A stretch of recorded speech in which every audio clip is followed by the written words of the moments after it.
You missed the Google Meet today, you guys. No big deal.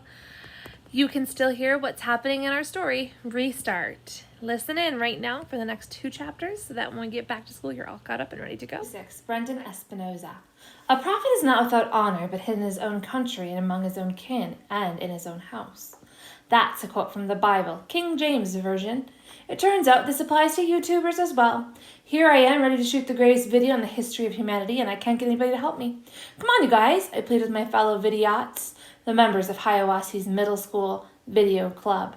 You can't all have dentist appointments. It's against the law of probability. All right, you got me, admits Hugo Verberg, raising his hand in surrender. I don't have a dentist appointment. The reason I won't help you is because you're completely out of your mind. What do you care? I shoot back. That's my problem, not yours. I'm not asking you to do the hard part. I just need one person to be my wingman. Shoshana, you'll help me, right? Not in a million years, is her reply. You're going to get yourself in big trouble. I'll put your name on YouTube as a co-producer, I wheedle. Oh, good, she drawls. It'll help the cops spell my name right when we're arrested. I'm out, Brendan, and you'd be out too if you had sense. No, it's no. No from Hugo, no from Shoshana, no from Barton, no from the whole video club. Marisha even suggests that I see a mental health professional. I slump against the locker, watching them walk away and desert me. Where's the loyalty?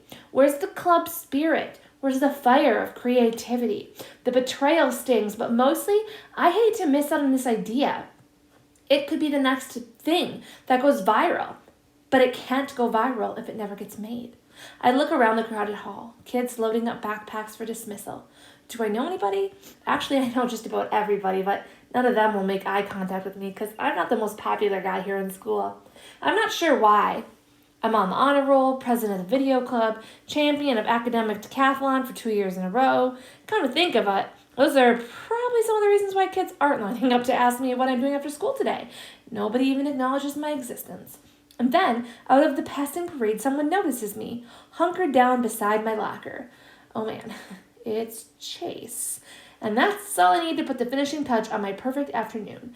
Bad enough I can't shoot my video. I don't need to be hung by the waistband of my underwear off a peg in the girls' changing room or something. He pauses, frowning, as if trying to come up with where he remembers me from. It must be weird to walk around your own school knowing everybody knows you, but you don't know them. A familiar face, even mine, must really stand out. The cafeteria, I supply. We almost had lunch together. I'm Brendan. His face relaxes into a smile of recognition. It's sheepish. His arm sling is gone, and even his cuts and scrapes are fading away. Chase, he introduces himself. I have to laugh. Yeah, everybody knows you. How can I forget the face that starred in so many of my nightmares? With Joel Weber gone, I might be next on this list of preferred targets. I should have told him my name was Harold. Too late now. On the other hand, the word is Chase is off the football team, thanks to a head injury, and he certainly seems different than he was last year. So maybe that's because once you cut a guy's chicken for him, he never really can be that scary again. So I think, all right, I'll try the impossible. Hey, Chase, you busy this afternoon? He shrugs. What do you got in mind? I push my luck and say, I'm shooting this video to put onto YouTube, but I need a wingman. Can you help me out? Oh my gosh, part of me is screaming, abort, abort. It's one thing to coexist in a world of people like Chase Ambrose, but it's quite another to recruit the guy for something nobody else will touch. He never actually says yes, he just goes with it. And I explain on the way, and when I tell him how the video is going to go, he doesn't even say you're nuts. He just laughs and asks if I'm kidding. Just because something is funny doesn't mean you treat it like a joke, I assure him. Comedy is serious. If people are going to laugh at this, it'll be because we worked hard at it and got it right. He actually seems to think it over. Yeah, I can see that, he says. But I'm not the one that's going in, right? My doctor would freak out, not to mention my mom. Wow, Chase Ambrose has a mom? I always thought popular kids floated down to earth in a column of light from the Great Space Ark or something. It's all me, I promise, I said. You just have to have camera 2 working. We stop by my place to pick up the tricycle. Chase even takes it for a test drive on the street, practically cackling with mirth. I laugh too because he looks pretty funny. He's a tall guy, so as he pedals, his knees rise up to his ears. My mother comes out to investigate the ruckus. When she sees who I'm with, she's practically ready to dial 911. I can't really blame her, though. When Chase of the world hangs out with me, it usually means I'm about to get dangled by my feet out a high window. It's fine, Mom, I soothe her. Chase is helping me with a video project. Good to meet you, Chase introduces himself very politely. She's tight-lipped. Oh, we've met.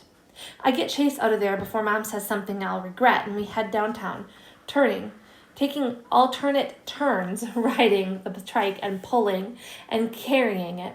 Our destination is the Shiny Bumper car wash on Bell Street. I hand him the school flip cam and he goes off to distract the attendants. Chase is even better for this than one of the vidiots because he's kind of a celebrity in town.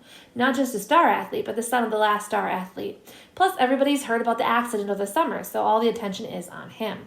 That leaves me free to sneak around to the back and put on the headband with the other camera mounted on top. It's a waterproof GoPro that I brought from home.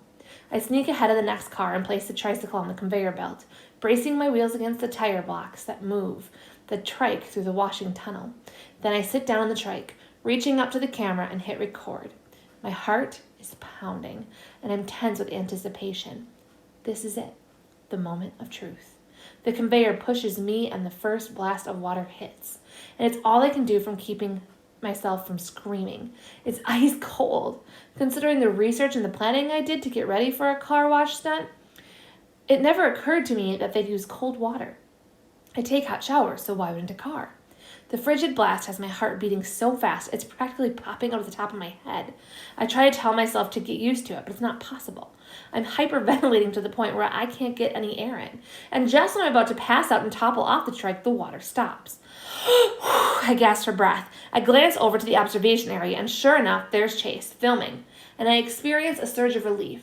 The only thing worse than going through this would have been going through it for nothing at all. My reprieve is short-lived, though, because the soap is next, pelting on me like wet snow. They only know 2 temperatures in here, and it's cold and colder. The 2 gigantic spinning brushes come at me on robotic arms. I'm vaguely aware that my glasses are gone. Not important, though. I reach up and confirm the GoPro is still strapped to my head.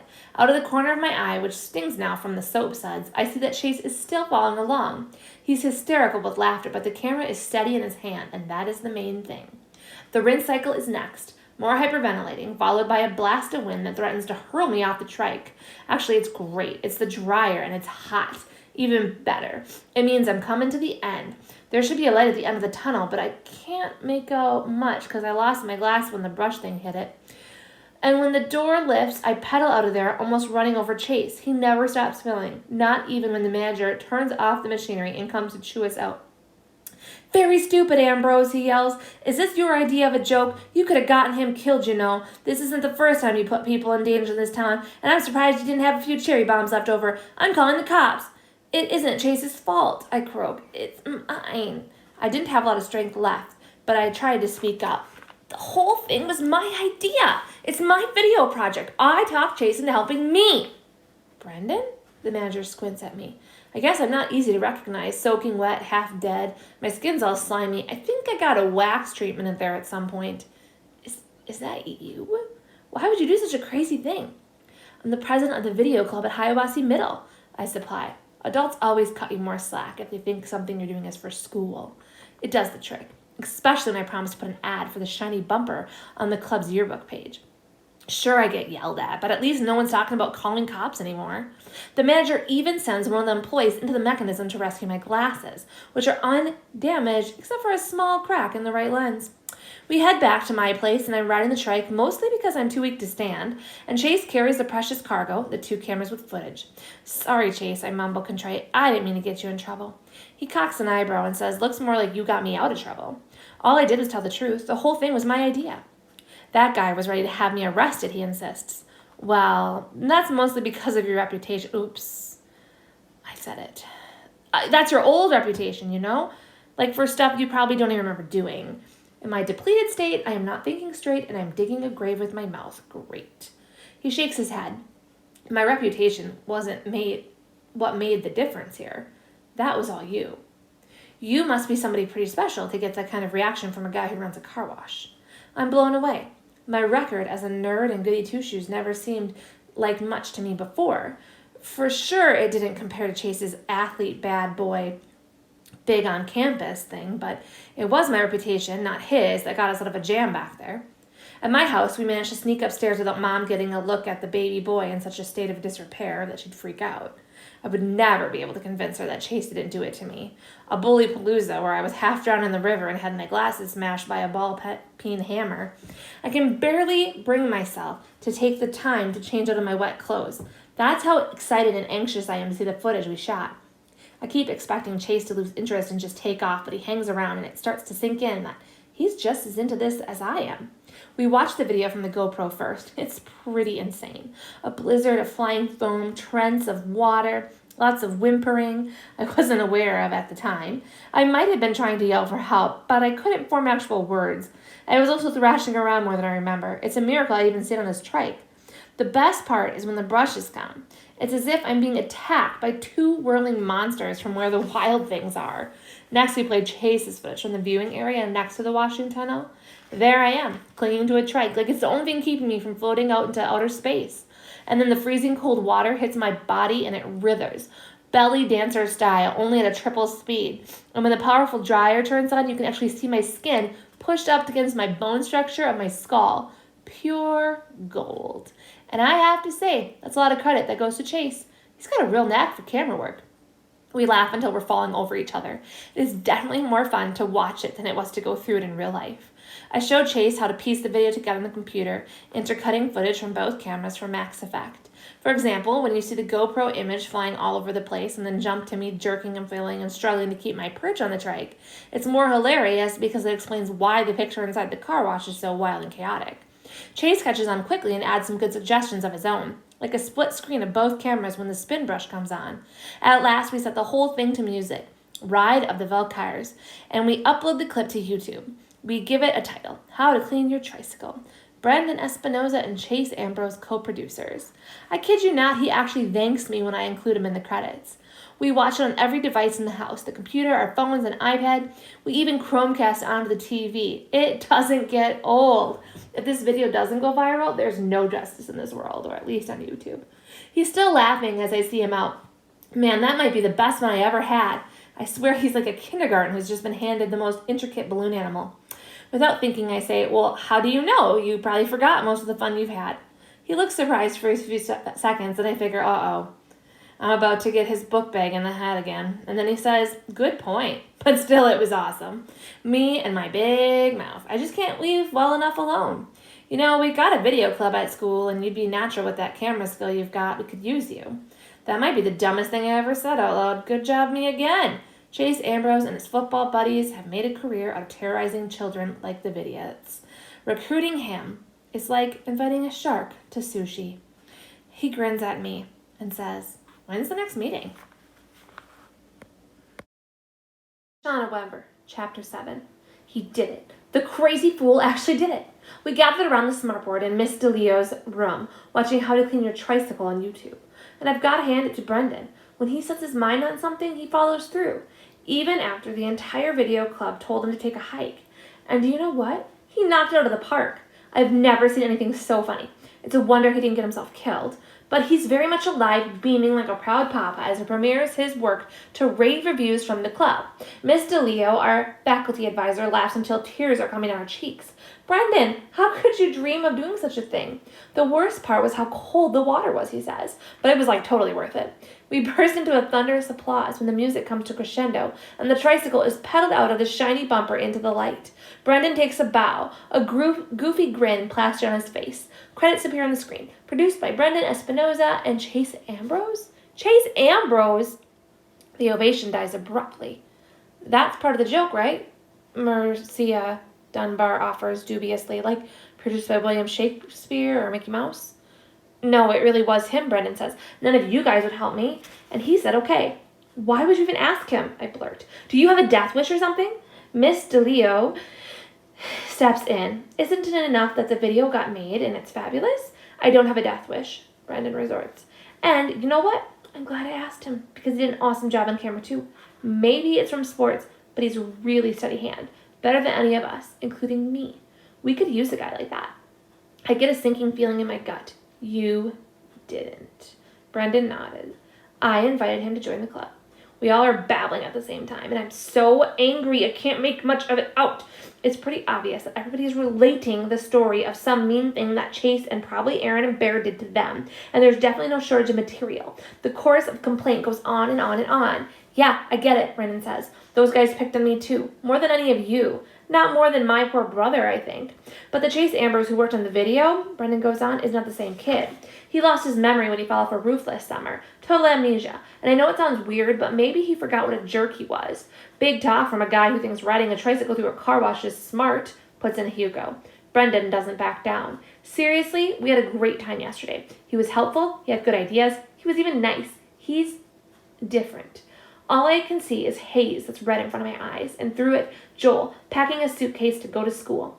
I remind Brendan, my brother would be in this room right now if it wasn't for that jerk, and I don't want him here. None of us do.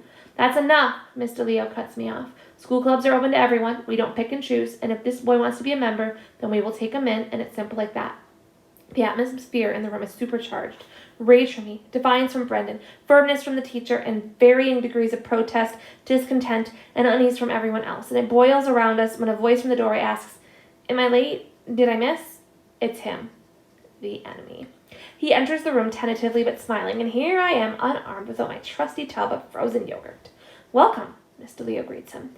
"Brendan was just showing us your video. We are so happy you joined us." Chase seems hesitant. He probably picks up the disconnect between Mr. Leo's warm welcome and the body of language coming from the rest of us. Only the keep out sign is missing.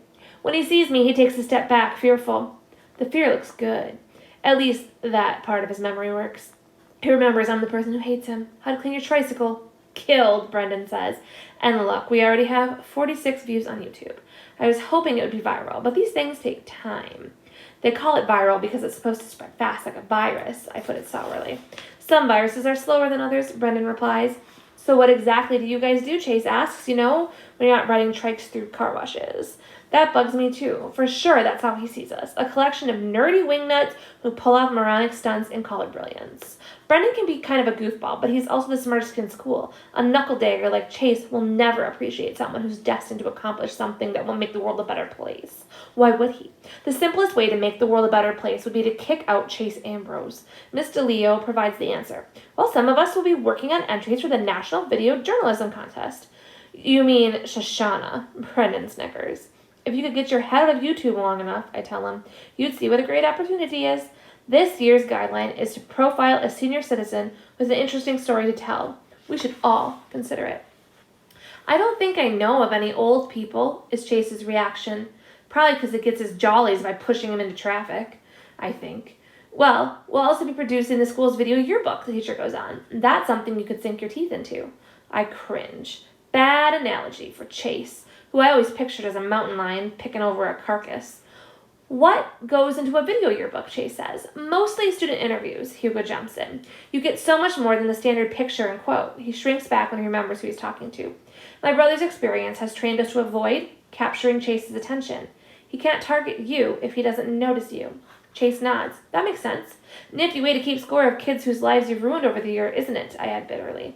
He's thrown by that, but Mr. Leo jumps in quickly. We also need content at every club and team in the school. Chase, since you play sports, I thought you'd be natural to cover the athletic program. A hopeful buzz greets the suggestion. Interviewing jocks is a miserable job because they're always so uncooperative and hostile. The worst of them is usually our newest member himself. But we've still got Aaron and Bear plus Joey Petronas, Landon Rubio, and some of the others to contend with. It's like a Miss America pageant for jerks. If the winner can't fulfill her duties, there are plenty of runners-up to take that tiara. I'll try, says Chase, but I don't really know the guys so well anymore. I mean, they know me. Well, how about that? Brendan's right. The big dummy fell on his ugly head hard enough to get amnesia. What other explanation could there be that he doesn't really know the juvenile co-delinquents that he partnered with in a reign of terror to cover the town? Could Brendan also be right that Chase has no idea what a jerk is? No. Amnesia can wipe out the details of your past, but it does not change the person you are. Maybe he doesn't remember being a bully. He might have no clue that he tortured Joel to the point that he had no choice but to leave town. But when a person like that wants to know how he feels about something and looks deep inside his black heart, it's still full of acid. I messaged my theory to Joel later that night. I text Piano Man. So what you're telling me is I'm in exile, and the guy who exiled me doesn't remember doing it? I reply, That's what they say, he says. Don't know what to think about that. I say he'll remember soon enough, or Beta and Gamma Rat will remind him. Piano Man says, you seem to know a lot about Alpha Rat these days. I start to tell Joel the headline what the video club's newest member is, But my fingers freeze on my phone screen. My brother's depressed enough. The thought of Chase forcing him away and then parachuting into his spot in the club and ruining it will only make him feel worse. No, that's not it. That slime ball didn't ruin the video club. What happened was even worse. Nothing. The worst person in the world came into Miss DeLeo's room and life went on. The other members didn't quit. The ceiling didn't fall and cave in. Our equipment didn't burst into flames. Miss DeLeo didn't collapse at her desk. We can't stand the guy, but we're going to put up with him. No way am I going to tell Joel that. He's upset enough as it is. Besides, Chase Ambrose will last about 10 minutes in video club, and as soon as Miss DeLeo actually asks him to do something, he'll be gone. So I type, boring school, boring town, amnesia equals big news. Alpha Rat squeezing zits equals big news at that school? I respond, he doesn't have any zits. That's a pointless thing to text Joel, but by the time that occurs to me, I've already sent it. He replies, HMS kids are such morons. I say, melting kids any better? He replies, no. It's as if a deep chasm opens in my stomach. I don't want to make him feel worse, but it needs to be said. And I say, come on, little bro. You were miserable at home. And he says, at least there I was special. Here I'm just another second-rate piano player. I think of Chase, and I want to explode.